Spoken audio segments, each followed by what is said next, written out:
Localize e contrate bons consultores e depois preste atenção a eles. Faça quantas perguntas quiser, as perguntas garantem que o consultor levou em conta todos os aspectos importantes antes de fornecer orientação, mas certifique-se de que as orientações se aplicam às decisões que você está em vias de tomar. Um dos erros que vi muitos empreendedores cometerem é ignorar qualquer recomendação da qual não gostem. Não faz sentido contratar alguém para fornecer orientação e depois ignorar o que este tem a dizer. Você não é obrigado a seguir os conselhos, mas deve ponderá-los antes de tomar qualquer decisão. A decisão final será sempre sua, mas a tarefa do consultor é garantir que suas decisões sejam sempre bem lastreadas. Sua tarefa como empreendedor é decidir se irá ou não assumir determinados riscos.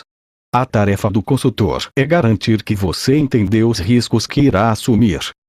Recomendo ainda que você reúna periodicamente seus diversos consultores para uma sessão de debates. Embora pareça óbvio, muitos donos de negócios consultam seus consultores individualmente. A melhor forma de alavancar a formação e a experiência de seus consultores é reuni-los e entender como cada um deles aborda uma oportunidade ou um desafio e a maneira como cada consultor contesta as ideias do outro. Ao final, essas reuniões serão muito vantajosas para você, que sempre será o líder, em última instância, o grande responsável por sua empresa. A Escola da Vida. Apesar de minha formação e experiência como auditora independente, eu ainda tinha muito a aprender com a experiência proporcionada pela vida. Não há nada melhor do que aprender com os próprios erros para entender tudo que está implícito na montagem e operação de um negócio bem-sucedido. A experiência de vida o levará a perceber quão importante é montar uma equipe perfeita. Como dizia Pai Rico, não é só o que você conhece, como também quem você conhece. Quando o negócio enfrenta um problema para o qual você não tem solução, é um grande alívio saber a quem solicitar ajuda. É por meio da cooperação e da colaboração que se construirão os negócios bem-sucedidos. Inteligência em equipe. A combinação de teoria e prática o ajudará a montar um negócio bem-sucedido, mas a verdadeira fórmula do sucesso é a inteligência em equipe, que consolida a formação teórica e a experiência prática de toda a sua equipe. A formação e a experiência de toda a sua equipe, colocadas a trabalhar em prol de seu negócio, irão certamente levá-lo adiante. O processo é mais importante do que o objetivo. Sucesso. Estivemos ricos durante 6 meses, disse eu. O dinheiro estava entrando a rodo, mas aí a casa caiu. Bem, pelo menos vocês se sentiram como milionários, ainda que fosse apenas durante um semestre, filosofou meu pai rico com um risinho. Muita gente jamais chegará a saber como é ser rico.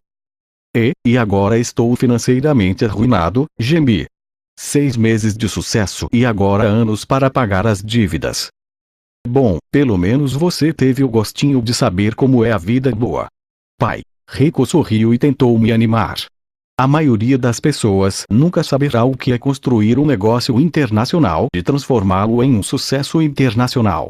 Raras pessoas chegam a saber como é bom ver o dinheiro entrando pela janela. E a maioria nunca saberá o que é ser um fracasso internacional e ver o dinheiro tomando o caminho de volta, disse eu começando a rir. Do que é que você está rindo? Perguntou o pai rico. Na verdade eu nem sei, respondi. Acho que estou rindo porque, por pior que eu me sinta agora, não trocaria essa experiência por nada na vida. Como o senhor disse, eu tive um vislumbre de um mundo diferente, um mundo que pouquíssimas pessoas jamais verão, um mundo que eu gostaria de ver de novo. Foi tudo extremamente excitante por um tempo. Pai rico recostou-se na cadeira e ficou assim durante um bom tempo. Parecia estar refletindo sobre a vida que levara e as batalhas que ganhara ou perdera. Finalmente voltou ao presente e disse: a maioria das pessoas corre de casa para o trabalho e do trabalho para casa, procurando se proteger do mundo. Para muitos, a casa e o trabalho funcionam como o refúgio da dura realidade deste mundo competitivo. Tudo que essa gente quer é um salário garantido e um lugar ao qual possam chamar de meu segundo lar. Fez outra pausa e então disse: mas há quem busque alguma coisa a mais. O senhor quer dizer algo mais que apenas segurança e dinheiro? Perguntei. Assumindo ar pensativo, ele respondeu: sim. Se tudo o que sempre quis fosse um emprego seguro, um salário garantido e um segundo lar, jamais teria me tornado empreendedor. E o que é que o senhor queria? Perguntei, além de segurança e dinheiro. Um mundo diferente, um jeito diferente de viver. Como você sabe, minha família era muito pobre. Mas eu queria alguma coisa além de um monte de dinheiro. Queria mais do que uma grande casa e carros vistosos.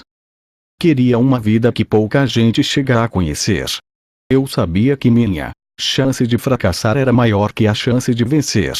Sabia que enfrentaria altos e baixos como empreendedor. E como todo mundo, eu temia esses altos e baixos. No entanto, foi a visão de um nível de vida diferente que me levou a achar que as recompensas valeriam a pena. Não era apenas questão de ganhar dinheiro. Tratava-se de viver a aventura da vida. E mergulhou de novo em seus pensamentos. Finalmente disse: já sei que, quando o meu fim estiver chegando, os altos e baixos terão se transformado em recordações de uma grande aventura, de paradas ganhas e perdidas, de amigos que fiz e depois desapareceram e do dinheiro que ganhei e perdi. Serão recordações de perfeitos estranhos que entraram pela minha porta apenas para se juntarem a mim numa aventura e depois saíram pela mesma porta, quando a aventura terminou. Se quiser, você também poderá ter uma vida assim, uma vida com a qualidade e a beleza que, lá no fundo, você sabe que são possíveis, que em seus sonhos você sabe que um dia terá. E o senhor encontrou esse lugar no mundo? Perguntei. Pai Rico simplesmente concordou e sorriu enlevado. Um vislumbre de seu futuro. Depois disso, não havia muito a ser dito. Eu sabia o que tinha que fazer. Tinha credores para apaziguar e o negócio a ser corrigido e reconstruído. Tinha ainda muito que aprender e, portanto, sabia que era hora de voltar a trabalhar. Tem mais uma coisa, disse Pai Rico. Virei-me e perguntei: e o que é? Sabe esses 6 meses que você passou no topo do mundo? Sim, sei. Respondi. Isso foi um vislumbre do seu futuro. Um vislumbre? Repeti eu. O que o senhor quer dizer? Um vislumbre de que futuro? Em 1974, quando você resolveu seguir meu conselho e não o do seu pai, você iniciou uma jornada, um processo. Todo processo tem um começo e um fim. Pode levar anos, mas qualquer processo chega ao fim. Um dia, essa enrascada em que você se meteu terminará e começará um novo processo.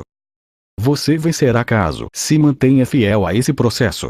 Você terá mais desafios a enfrentar e mais lições a aprender durante o processo atual. O processo é tanto de teste quanto de aprendizado.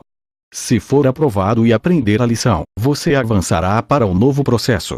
Se fracassar e desistir, em vez de tentar novamente, o processo irá cuspi-lo. E prosseguiu. Portanto, esses 6 meses de vida boa estavam lhe dando um vislumbre do seu futuro, uma imagem do mundo que você procura, um instantâneo do mundo que o espera. Um vislumbre do seu futuro e uma forma de lhe dizer: vá em frente, você está na rota certa. Você está recebendo uma injeção de coragem para enfrentar o processo que ainda não começou e a motivação para seguir em frente e continuar aprendendo. E como é que o senhor sabe isso? Perguntei. O senhor também teve um vislumbre do seu futuro quando precisou? Pai Rico acenou com a cabeça e sorriu novamente. Um processo de 10 anos. A lição de Pai Rico sobre o que é um processo revelou-se uma das lições mais importantes que tive na vida. Relembrando o passado, eu diria que meus processos pessoais duram aproximadamente 10 anos e que cada ciclo de 10 anos constitui um processo diferente. Por exemplo, 1974, 1984, o processo de aprender. Este foi o período em que eu estava aprendendo as habilidades de um empreendedor do mundo real.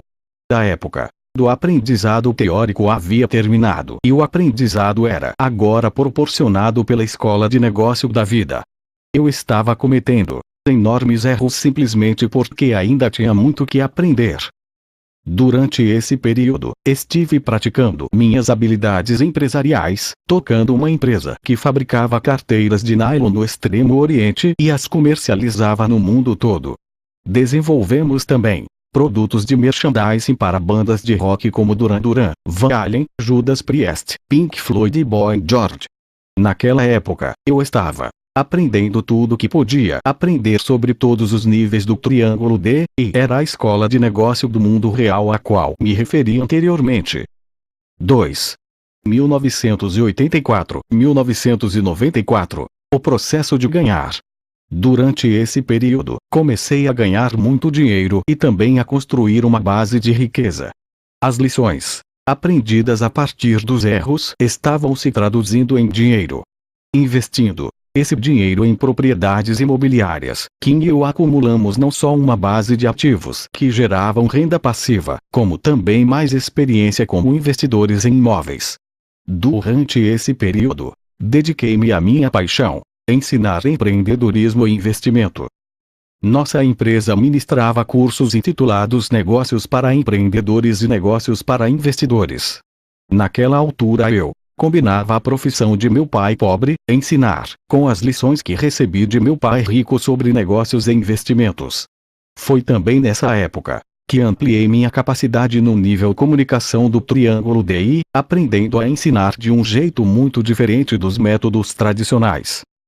Como disse em capítulo anterior, tive que decidir em que nível queria me tornar um especialista. Depois que aprendi os conceitos básicos dos 5 níveis, concluí que um nível onde teria maior probabilidade de desenvolver minhas habilidades era o de comunicação. Aperfeiçoando-me o quanto pudesse nesse nível, mais chance teria de atrair bons profissionais nos outros níveis para formar minha equipe. 3. 1994-2004. O processo de retribuir. Depois que Kim e eu juntamos dinheiro suficiente para sobreviver sem precisar trabalhar, percebi que havia chegado a hora de retribuir. Vendemos nosso negócio educacional e me dediquei a montar um negócio que fosse capaz de ensinar as lições de meu pai rico a preços mais reduzidos. Foi então concebida a The Rich Dad Company. Em vez de ensinar através de seminários que às vezes custavam $5.000 para cada aluno, resolvi criar o jogo Cash Flow. Durante esse período, deixei de me concentrar em ganhar dinheiro e comecei a me perguntar: como posso ser útil para mais gente? Ironicamente, ganhei mais dinheiro concentrando-me em ser útil para mais gente do que concentrando-me em ganhar mais dinheiro. Em 2004, Kim, Sharon e eu decidimos que um negócio havia chegado a um ponto no qual precisávamos de mais gerência para levá-lo até o nível seguinte, e que o negócio ainda poderia ir muito mais longe, mas nossa tarefa como empreendedores estava concluída. Os ciclos de 10 anos não foram planejados. As coisas simplesmente foram acontecendo. Foi olhando para trás que percebi que haviam existido esses ciclos de 10 anos. Alcançando o meu futuro, hoje tenho a vida que vislumbrei em 1978. O processo cumpriu a promessa que me fizera. Quem quer ser milionário? Lição 5. O processo é mais importante do que o objetivo. A maioria de nós já ouviu dizer que é importante estabelecer objetivos. No entanto, Pai Rico tinha uma ideia diferente em relação aos objetivos. Ele costumava dizer: os objetivos são importantes, mas o processo de consecução de cada objetivo é mais importante do que o próprio objetivo. E explicava: quando se pergunta a um grupo de pessoas quem quer ser milionário, a maioria levanta a mão. Isso quer dizer que elas têm o objetivo de se tornarem milionárias, mas a verdade é que elas precisam escolher o processo de consecução desse objetivo. Existem muitas formas da pessoa atingir o objetivo de se tornar milionária. Diferentes processos para ficar rico. Pai Rico costumava dizer: a razão de o processo ser mais importante do que o objetivo é que o processo determinará no que você se tornará para atingir seu objetivo. Alguns exemplos seriam: 1. Você pode ficar rico por herança, mas a maioria de nós não sabe se vai ou não receber alguma herança, e pode ser muito difícil encontrar alguma pessoa rica que se disponha a adotá-lo. 2. Você pode ficar rico aplicando o golpe do baú. O problema é que todos nós sabemos no que nos transformamos durante o processo. Trata-se da profissão mais antiga do mundo. 3. Você pode ficar rico sendo avarento. O problema é que, se você ficar rico tornando-se avarento, você continuará sendo avarento quando o processo terminar, e o mundo odeia sujeitos ricos e avarentos. Na verdade, os camaradas ricos e avarentos é que dão má fama às pessoas ricas. 4. Você pode ficar rico sendo um escroque. O problema é que você acabará sendo um escroque rico, com amigos que também serão escroques, quando o processo terminar. Os ricos honestos não gostam de escroques ricos. 5. Você pode ficar rico por sorte. Existem muitas maneiras de ficar rico por sorte. Você pode ter nascido com algum talento excepcional, como muitos atletas e atores. Pode ganhar na loteria ou já nascer rico. Ou pode ainda acontecer de você estar no lugar certo, no momento certo. O problema é que, se você perder o dinheiro que tem, terá que contar com a sorte para recuperá-lo. 6. Você pode ficar rico sendo um empreendedor inteligente. Para ser um empreendedor rico você precisa ser um empreendedor esperto.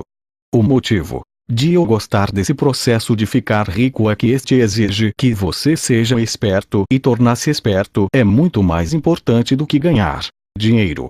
Se você perder o seu dinheiro, este processo o ensinará a recuperá-lo e tornar-se ainda mais esperto.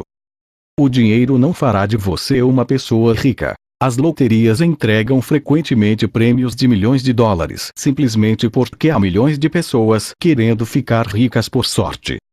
Acho interessante que esse processo de enriquecimento seja não só o mais arriscado, como também o que oferece menos probabilidade de o camarada ficar rico. Como processo, ele não amplia de forma alguma sua inteligência financeira. Na verdade, a pouca inteligência financeira da pessoa costuma se revelar quando ela ganha na loteria.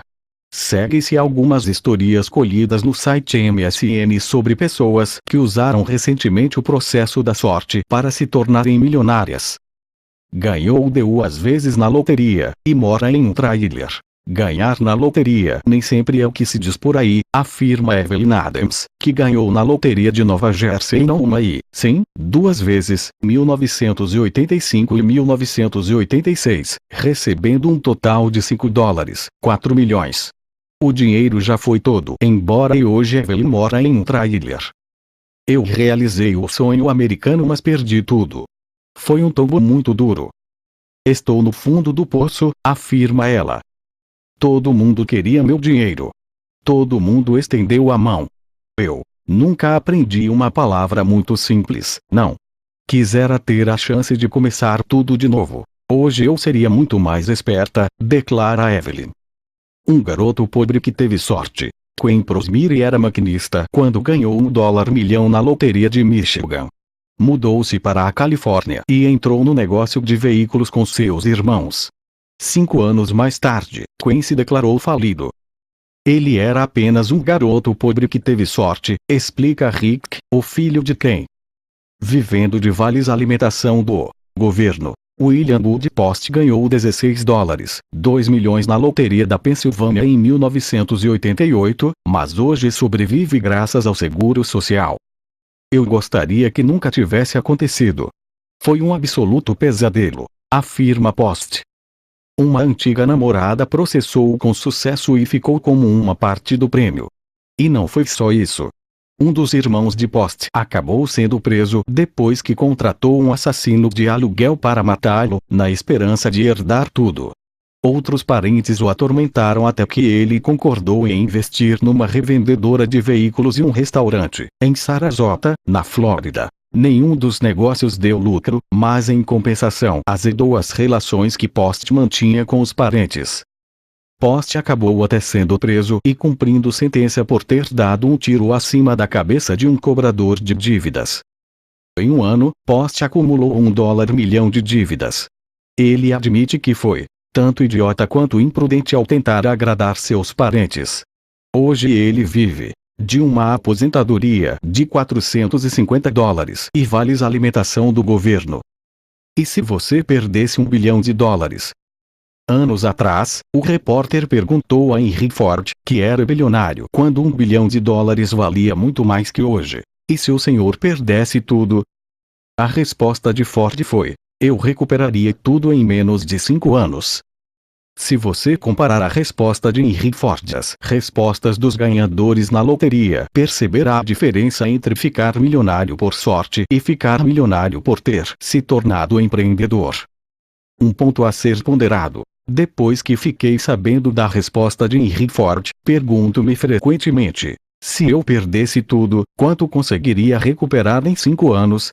Se é que meu passado indica alguma coisa, sempre voltei com toda a força e acabei ganhando muito mais dinheiro do que havia perdido cada vez que fiquei sem um centavo, e olhem que fiquei sem um centavo uma série de vezes. Não cheguei a fazer US$ 1 bilhão como Henry Ford, mas meus negócios costumavam faturar centenas de milhões de dólares. Consequentemente, o processo do empreendedor é, na minha opinião, o melhor processo para se ficar rico, porque também é um processo educacional de se chegar à riqueza se tiver a garra, a cabeça e o fôlego que este exige. Fincando os alicerces. O processo educacional do empreendedor exige que ele conheça e seja experiente nos 5 níveis do triângulo DI. Assim que a pessoa atinge certa eficiência nos 5 níveis, a vida fica maravilhosa. Como já disse, precisei estudar 10 anos na escola de negócio da vida antes de conseguir um nível básico de proficiência. Mas será que alguém pode se tornar proficiente mais rapidamente nos 5 níveis do triângulo DI? Claro que pode.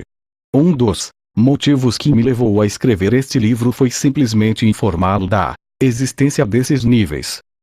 Informado acerca dos 5 níveis, você poderá se concentrar mais facilmente nas atividades de aprendizado e desenvolvimento pessoal nível por nível.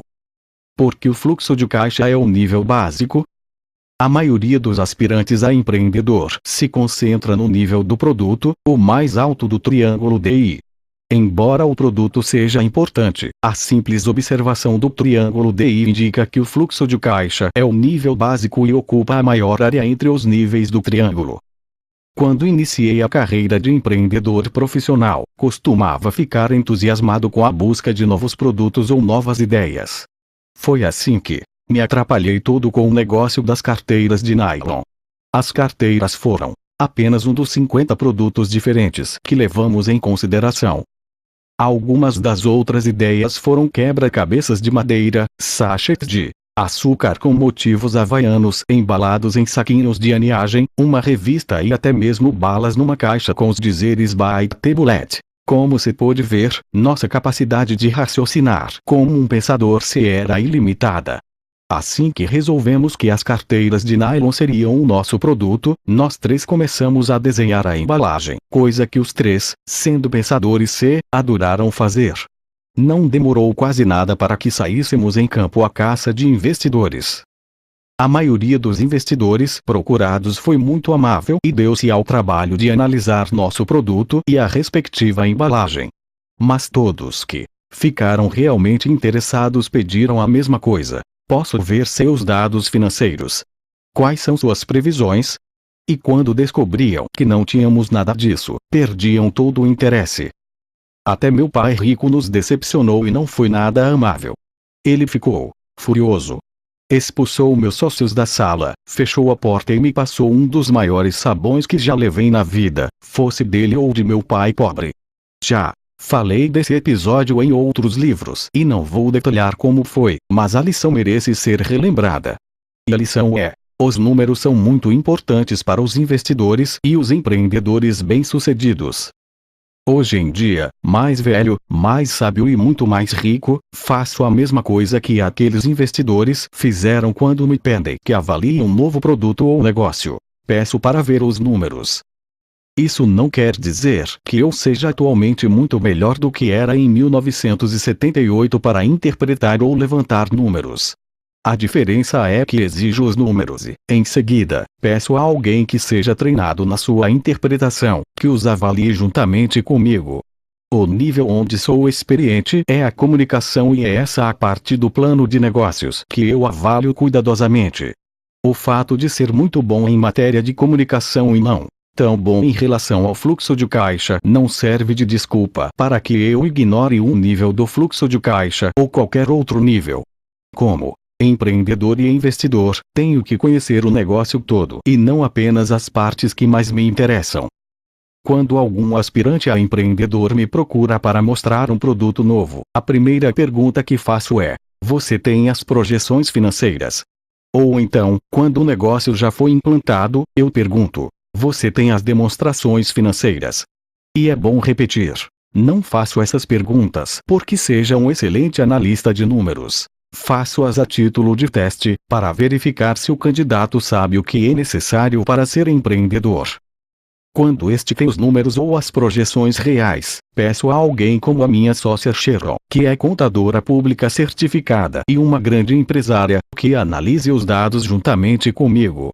Os números contam uma história e eu preciso de alguém que possa interpretá-los para entender a história. Como empreendedor, acredito que é muito importante que você venda o seu peixe baseando-se em números.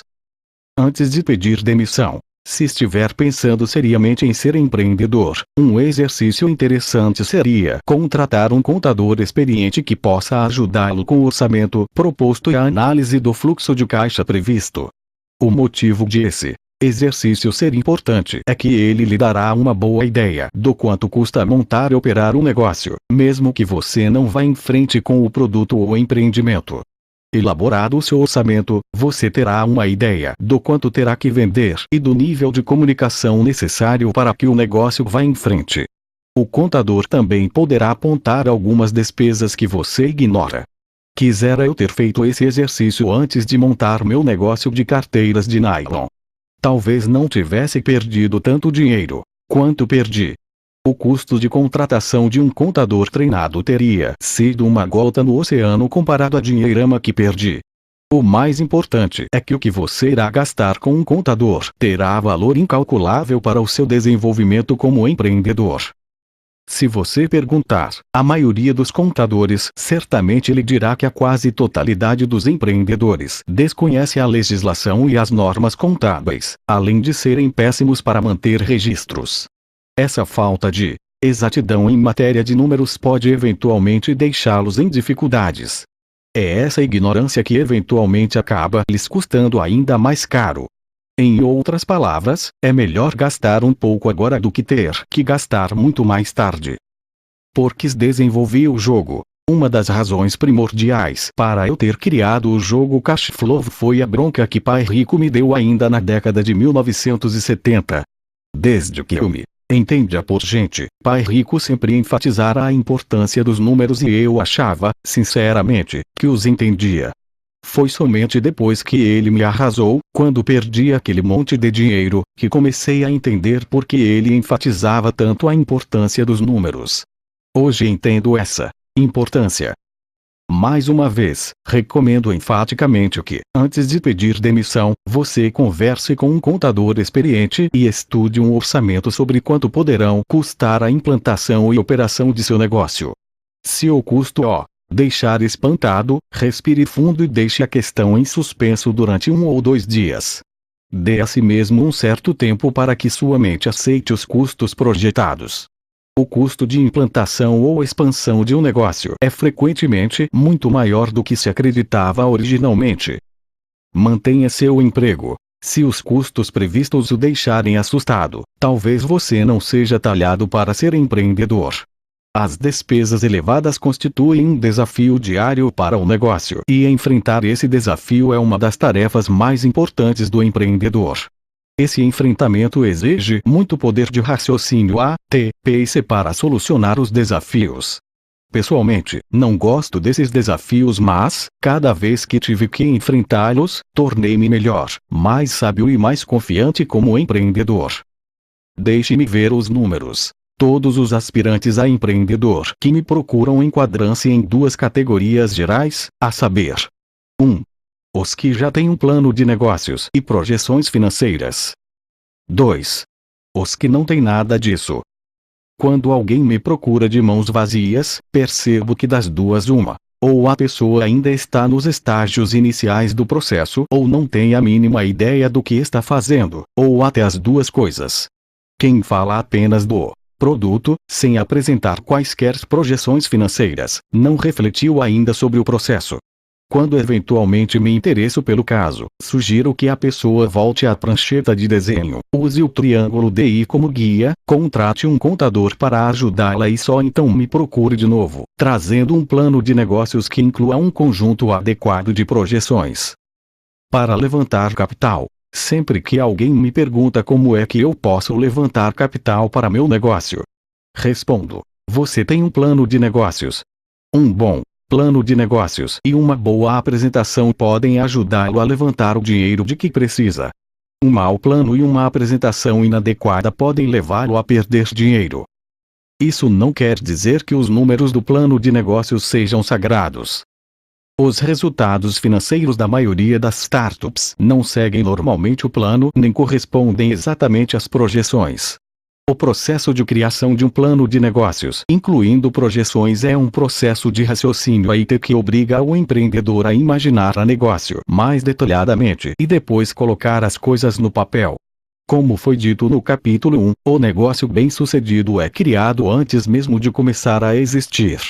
O plano de negócios é o processo de criação colocado no papel. O plano não precisa ser muito minucioso, na verdade, pode ser bastante simples. O plano simplesmente permite que os investidores em potencial entendam o raciocínio do empreendedor. Além disso, ele também permite que os investidores entendam que a pessoa está sendo séria acerca do negócio proposto. E é bom repetir. Mesmo que o negócio não tome forma, o processo de criação, colocado no papel e comparado com números que contam a mesma história, é um excelente exercício e um cotejo com a realidade. É o plano que começa a contrapor a teoria com o que se aprendeu na escola da vida. Conte-me uma história. Alguns anos atrás, um homem ainda jovem me telefonou querendo marcar uma entrevista pessoal. Quando perguntei a finalidade, ele disse: tenho uma proposta de negócio que gostaria de apresentar ao senhor. Você está buscando capital? Perguntei abertamente.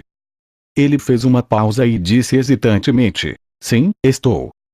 Normalmente não analiso negócios ainda no estágio inicial, mas fiquei curioso e combinamos almoçar juntos.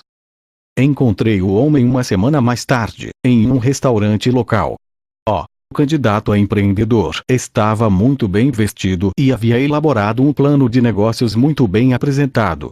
Como já disse, não sou bom em matéria de números, mas faço o melhor que posso para entender a história contada pelos números e pelo plano. A primeira coisa que olho é a projeção financeira referente a salários e remunerações. Para mim, é aqui que a história começa. O homem havia previsto para ele um salário anual de $120.000 e a primeira coisa que perguntei foi: por que você precisa de tudo isso se um negócio ainda nem existe?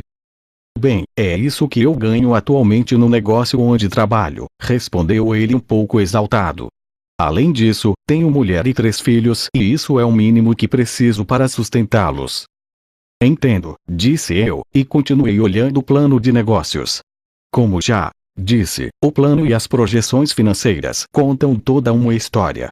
O valor do salário me revelou o caráter do herói daquela história, permitindo que eu tivesse uma imagem de seu cérebro, da maneira como ele pensava e gastava dinheiro e das prioridades de sua vida pessoal. O prólabore é que ele se reservara e o quadro mental que ele formara revelaram que aquele aspirante a empreendedor ainda raciocinava como um empregado, como alguém que estivesse procurando um emprego altamente remunerado. No que me dizia a respeito, a entrevista de negócios estava encerrada.